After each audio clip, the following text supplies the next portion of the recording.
नमस्कार, news one India में आपका स्वागत है। आपके साथ मैं धर्मराज सिंह। बुलेटिन में सबसे पहले बात लखनऊ की करेंगे। अब से थोड़ी देर के बाद मुख्यमंत्री योगी आदित्यनाथ एक बैठक करने वाले हैं। मुख्यमंत्री योगी आदित्यनाथ एक बैठक करेंगे और विशेष तौर पर ये जो बैठक होगी वो कोविड-19 को लेकर होगी। कोरोना से बचाव को लेकर कैसे कोरोना के प्रसार को रोका जाए, इस पर बात होगी।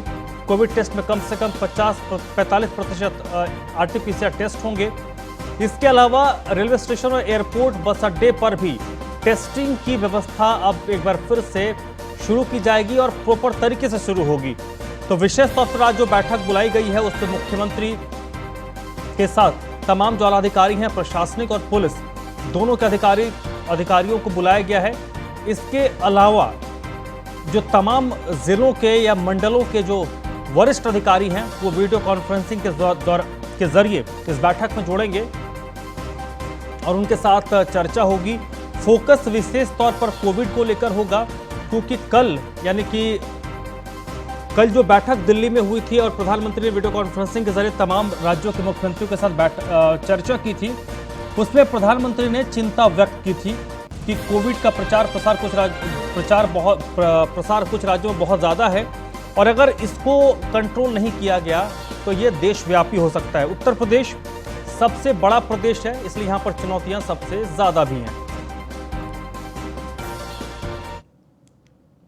मुख्यमंत्री योगी आदित्यनाथ ने विद्युत व्यवस्थाओं को लेकर भी निर्देश दिए हैं। गर्मी के मौसम में बिजली की मांग में बढ़ोतरी होती है और इसको देखते हुए अभी ही मुख्यमंत्री ने निर्देश दे दिए हैं कि बिजली के जो तार हैं, ट्रांसफार्मर्स हैं, उनको पूरी तरीके से ठीक किया जाए, उनका मरम्मत हो, ये सुनिश्चित करे विद्युत महकमा।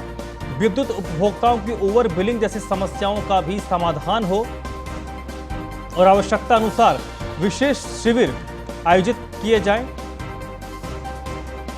कैच द रेन अभियान के माध्यम से लोगों को जल संरक्षण के प्रति जागरूक करें। तो विशेष तौर पर गर्मियों के दिनों में देखा जाता है कि बिजली की मांग बहुत बढ़ जाती, खपत बढ़ जाती है, तो ऐसे में अभी से ही उसके लिए तैयार रहने का निर्देश मुख्यमंत्री की ओर से दिया गया है। वहीं मुख्यमंत्री आज लखनऊ में सामूहिक विवाह के समारोह में शामिल हुए। मुख्यमंत्री योगी इस विवाह समारोह में शामिल हुए और इस विवाह समारोह का जो आयोजन है वो श्रम विभाग की ओर से करवाया गया था। इस दौरान सभी जोड़ों को मुख्यमंत्री ने शादी की बधाई दी। प्रदेश में कल्याणकारी योजनाएं चल रही हैं। पिछले दिनों 27 जोड़ों का विवाह हुआ था और मुख्यमंत्री यहां नव विवाहित जोड़ों का आशीर्वाद देने के लिए पहुंचे थे। इस योजना के तहत 2.25 लाख बेटियों की अब तक पूरे प्रदेश में शादी हो चुकी है, उनकी शादी करवाई गई है। देश और प्रदेश कोरोना से जूझ रहा है और कोरोना का खतरा भी टला नहीं है। मुख्यमंत्री ने उस कार्यक्रम में भी कहा और लोगों को इसको लेकर सतर्क और जागरूक रहने की अपील की।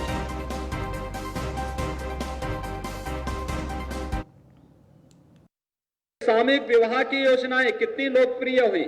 मुझे याद है जब मैंने समाज कल्याण विभाग के द्वारा गरीब कन्याओं की शादी के लिए सामूहिक विवाह की योजना लागू की थी। हमने उसमें ये कहा था कि कोई भी जाति की कन्या है, अगर सामूहिक विवाह के उस आयोजन के साथ वह परिवार सहमत है तो सरकार इसमें पूरा सहयोग करेगी, पूरा उसमें खर्चा उठाएगी। इस समय 51,000 रुपये हम मुख्यमंत्री सामूहिक विवाह की योजना में उन गरीब परिवारों को उपलब्ध करवाते हैं। उस समय विपक्ष के लोगों ने इस पे उंगली उठी थी। उन्होंने कहा था कि ये कन्या का अपमान है, गरीब का अपमान है। लेकिन देखते ही देखते आज मैं देख रहा हूं कि लगभग 2.25 लाख के आसपास गरीब कन्याओं की शादी केवल और केवल सामूहिक विवाह योजना के अंतर्गत प्रदेश के अंदर संपन्न हुई है। कोरोना से अभी पूरी तरह ऐसे उन्मुक्त वातावरण में नहीं घूमना है कि हम लापरवाह हो जाएं। जिस बात को लेकर के प्रधानमंत्री जी बार बार कहते हैं कि हमें बार बार इस बात को ध्यान में रखना पड़ेगा, बीमारी के उपचार से महत्वपूर्ण बचाव होता है और बचाव के लिए महत्वपूर्ण है कि हम लोग 2 गज की दूरी और मास्क जरूरी का पालन जरूर करें। यानी ये मंत्र हमारे जीवन का एक हिस्सा बनना चाहिए। मास्क लगा करके इस सार्वजनिक कार्यक्रम में हम भागीदार बने। मास्क लगा करके आप बोल भी सकते हैं, मास्क लगा करके अपनी बातों को रख भी सकते हैं, लेकिन कोरोना के प्रति सावधानी, क्योंकि एक बार फिर से कोरोना की कहर कई राज्यों में बरतती भी दिखाई दे रही है। कोरोना की कहर जब 2020 में आई थी और देश उस समय लॉकडाउन की ओर गया था, याद करिए शासन ने सबसे पहली योजना अपने श्रमिक बंधुओं के लिए लागू की थी, भरण पोषण भत्ता की।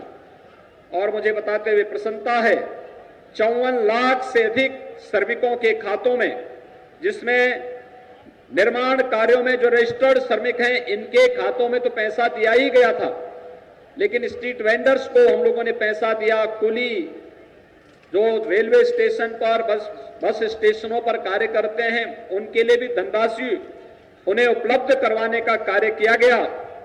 और साथ साथ पल्लेदार होते हैं जो मंडियों में काम करते हैं, उनको भी धनराशि भरण पोषण भत्ता के रूप में सरकार ने उपलब्ध करवाने का कार्य किया था। कुछ 54 लाख ऐसे लोगों को जो श्रमिक थे और इस कैटेगरी में आते हैं, उन्हें धनराशि उपलब्ध कराने का कार्य सरकार ने उस समय किया। वहीं मुख्यमंत्री योगी आदित्यनाथ से अभिनेता अक्षय कुमार ने मुलाकात की है। मुख्यमंत्री आवास में मुलाकात हुई है, जहां पर अभिनेता अक्षय कुमार ने मुख्यमंत्री से मुलाकात की है। और इस मुलाकात में विशेष तौर पर जो फिल्म सिटी का निर्माण हो रहा है, उत्तर प्रदेश में शूटिंग जो होती है उसको लेकर चर्चा हुई है, क्योंकि फिल्म सिटी अगर यहाँ पर डेवलप होती है तो उससे हजारों रोजगार सृजित होंगे। और शूटिंग को लेकर अक्षय कुमार के साथ मुख्यमंत्री की चर्चा हुई। अक्षय कुमार अपनी टीम के साथ पहुंचे थे मुख्यमंत्री आवास, जहां पर मुख्यमंत्री से मुलाकात करके उन्होंने चर्चा की है।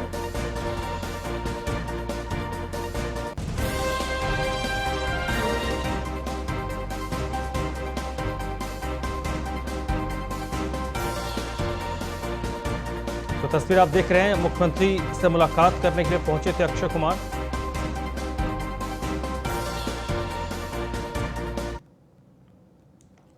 चलिए बढ़ते आगे। लखनऊ झांसी रेलवे स्टेशन का नाम जल्द ही बदलने वाला है। अब झांसी नहीं, वीरांगना लक्ष्मीबाई जंक्शन झांसी स्टेशन का नाम होगा। नाम बदलने के लिए जल्द ही राज्य सरकार को एक प्रस्ताव बाकायदा भेजा जाएगा। रेलवे को प्रस्ताव भेजे जाने की भी तैयारी पूरी कर ली गई है। यानी झांसी के लिए बड़ी खबर है, झांसी रेलवे स्टेशन का नाम अब वीरांगना रानी लक्ष्मीबाई जंक्शन झांसी स्टेशन का नाम होगा। और इसके लिए बाकायदा सभी कोरम पूरा कर लिया गया है। राज्य सरकार एक प्रस्ताव भेजेगी, नाम बदलने के राज्य सरकार को प्रस्ताव भेजा जाएगा और रेलवे को भी बाकायदा एक प्रस्ताव भेजा जाएगा। इसकी तैयारी पूरी कर ली गई है। चलिए बढ़ते हैं, अगली खबर आगरा से है। आगरा एसटीएफ के शिकंजे में 50,000 का एक इनामी बदमाश चढ़ा है। एसटीएफ ने जयपुर महेशनगर से बदमाश रवि गुर्जर को गिरफ्तार किया है। सिपाही सोनू चौधरी हत्याकांड में रवि गुर्जर फरार चल रहा था। 3 महीने पहले ट्रैक्टर से कुचलकर सोनू चौधरी की हत्या हुई थी। आगरा के थाना सैया में यह सिपाही तैनात था। अवैध खनन रोकने के द्वारा सिपाही को ट्रैक्टर से कुचला गया था। और बदमाश रवि के कई साथियों को पुलिस पहले ही गिरफ्तार कर चुकी है, लेकिन अब ये जो फरार चल रहा था, आज आखिरकार इसकी गिरफ्तारी हुई है।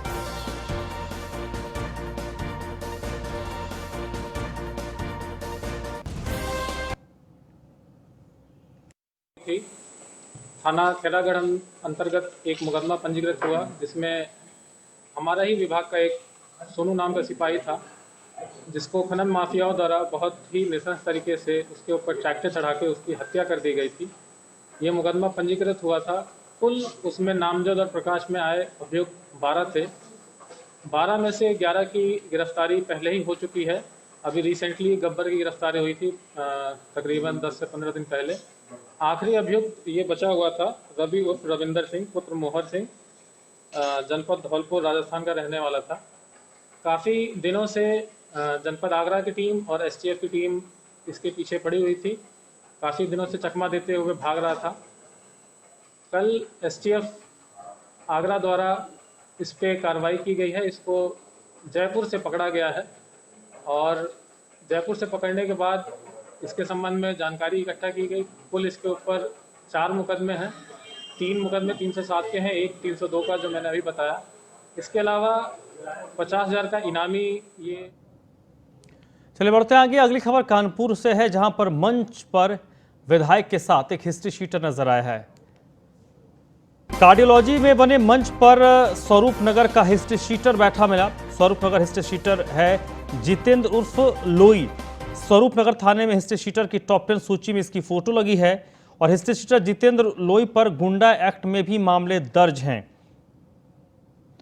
हिस्ट्री शीटर जितेंद्र उर्फ लोई पर गुंडा एक्ट के मामले दर्ज हैं। इसकी सूची टॉप 10 हिस्ट्री शीटर्स में लगी हुई है और कार्डियोलॉजी में शिलान्यास के मौके पर यह मंत्री के साथ मंच साझा कर रहा था। तो ये कानपुर की तस्वीर है, जहां पर कार्डियोलॉजी के शिलान्यास के दौरान मंत्री के साथ मंच साझा करता नजर आया स्वरूप नगर का हिस्ट्री शीटर जितेंद्र उर्फ लोई।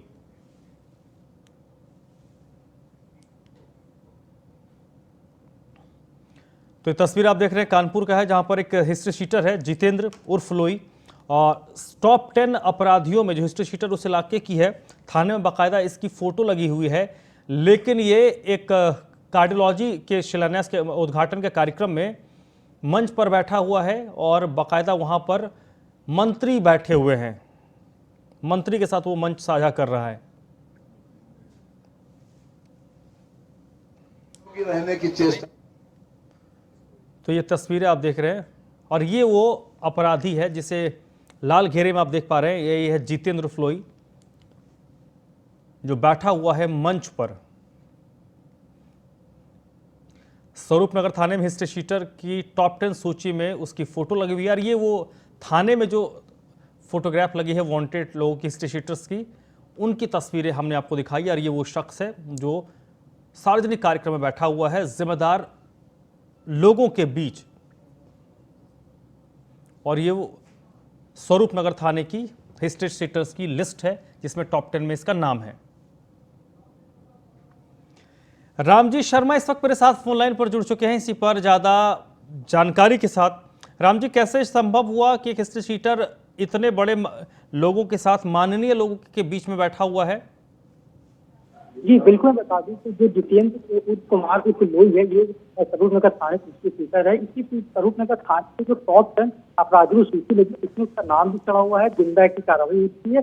ऐसा अपराधी जो कार्डियोलॉजी में शिलान्यास के लिए जो चिकित्सा शिक्षा मंत्री सुरेश खन्ना पहुंचे थे, उस कई अन्य मंत्री के साथ विधायक सांसद मौजूद थे, उनके साथ वो मंच पर बैठा हुआ। और सबसे बड़ी बात है कि पूरे मामले में पुलिस स्वयं वहां मौजूद थी और वो देखने के बाद कार्रवाई करने के बच्चे थी, कहीं ना कहीं उनसे बात का डर आ रहा था पुलिस कर्मियों को भी।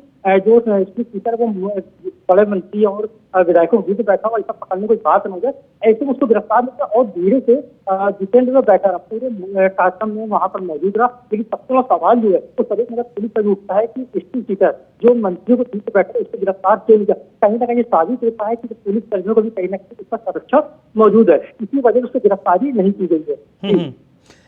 ये तो संभव है कि जो माननीय लोग होंगे, मंत्री होंगे, उनको जानकारी नहीं होगी, लेकिन इस कार्यक्रम के जो आयोजन करता है उसको तो किसी ने बुलाया होगा। तो बुलाने वाले लोग कौन हैं?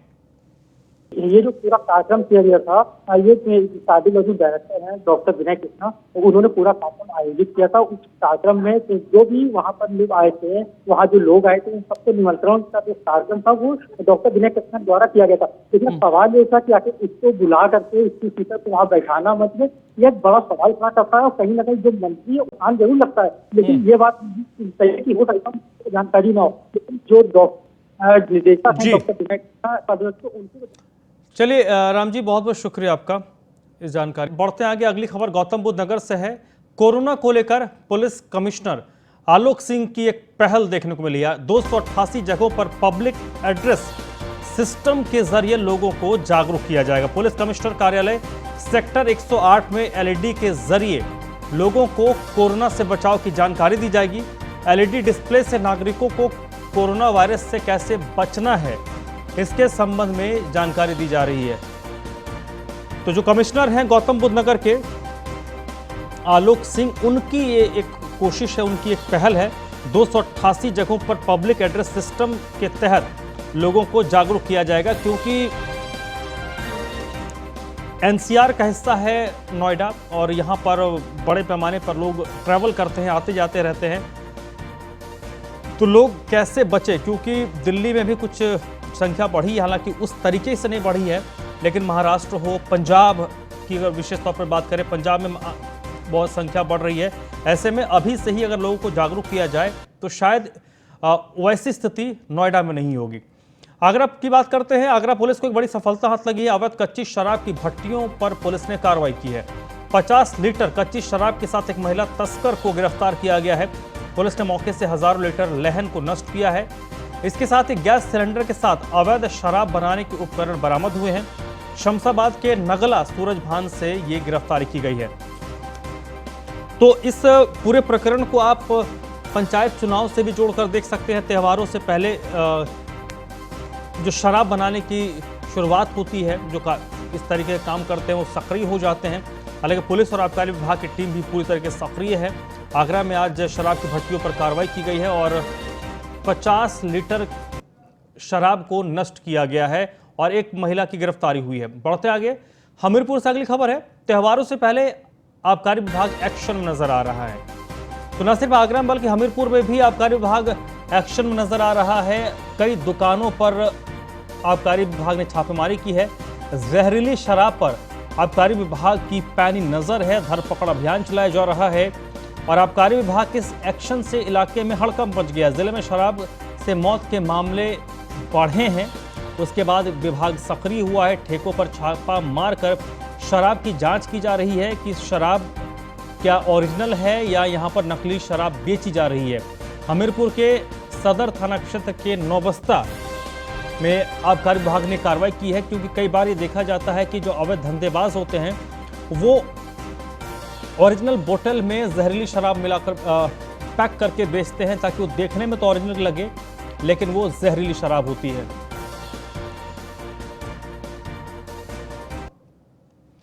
मुजफ्फरनगर में जल प्रदूषण के लिए विभाग ने एक बड़ी पहल की है। जल प्रदूषण को नियंत्रित करने के लिए फोम सिस्टम लगाया गया है।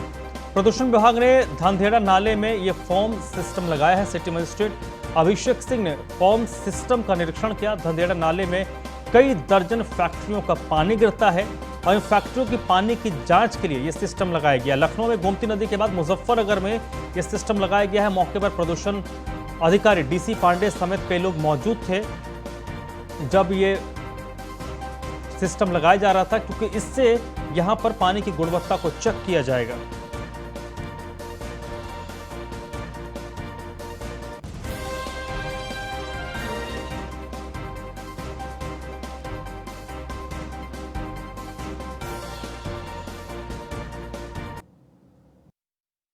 के जो मुजफ्फरनगर की इंडस्ट्रीज़ हैं उनका जो एफ्लुएंट डिस्चार्ज है वो हमारा जो धंधेड़ा नाला है उसमें होता है और उनकी मॉनिटरिंग के लिए हम लोगों ने यहाँ पे एक ऑनलाइन सिस्टम फॉरेम्स है, floating online river effluent monitoring system, उसको यहाँ पे धंधेड़ा नाला में हमने इंस्टॉल किया है और इसको डायरेक्ट जब कैलिब्रेशन इसका हम लोग कर रहे हैं उसके बाद इसकी डायरेक्ट रीडिंग हम लोग मॉनिटरिंग कर सकते हैं और कभी भी इसकी रीडिंग अगर हमें लगता है कि एक हाई लेवल पे जा रही हैं, रिस्की जोन में जा रही हैं या सेटिस्फैक्ट्री नहीं है तो हम लोग तत्काल जो भी हमारी कंसर्निंग इंडस्ट्रीज़ हैं उनके ऊपर एक्शन ले सकते हैं, उनको चेक भी कर सकते हैं।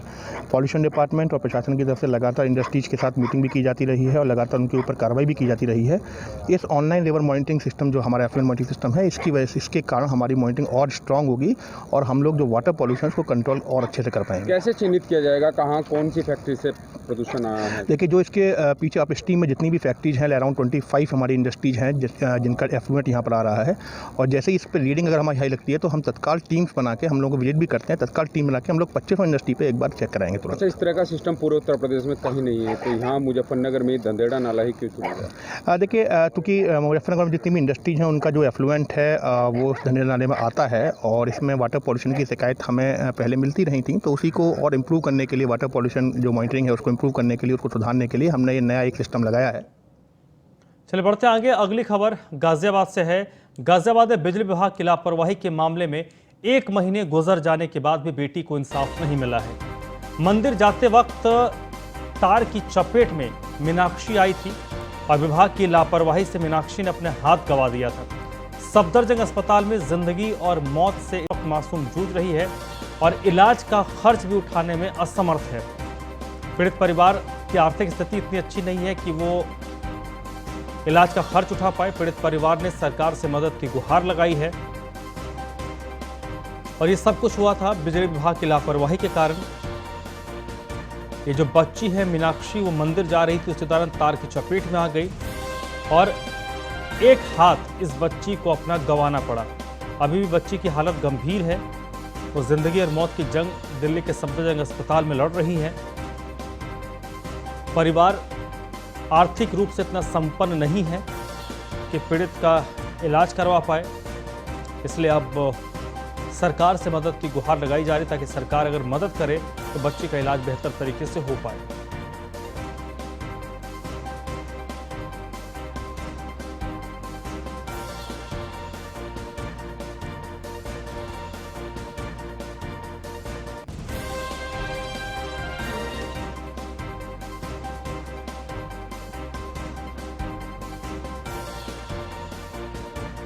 तो गाजियाबाद का ये मामला है। बिजली महकमे की लापरवाही से एक मासूम की जान पर बनाई है। 1 महीने हो गए इस घटना को और 1 महीने से बच्ची सफदरजंग अस्पताल में जिंदगी की जंग लड़ रही है।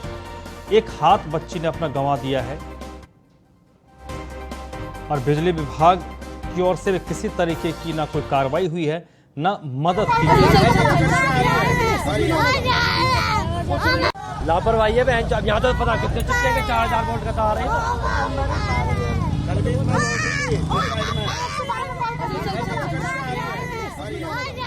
और जिस वक्त ये हादसा हुआ था उस वक्त ये तस्वीर आपको दिखा रहे हैं। बच्ची चीख रही है, चिल्ला रही है और आज स्थिति यह है 1 महीने बाद कि बच्ची ने अपना एक हाथ गंवा दिया है। सफदरजंग अस्पताल में इस वक्त बच्ची का इलाज चल रहा है। जिस वक्त ये जो तस्वीर आप देख रहे हैं, ये पुरानी तस्वीर है जिस वक्त बच्ची हादसे का शिकार हुई थी, बिजली के तार की चपेट में आई थी। लापरवाही है बहन। अब यहाँ तो पता कितने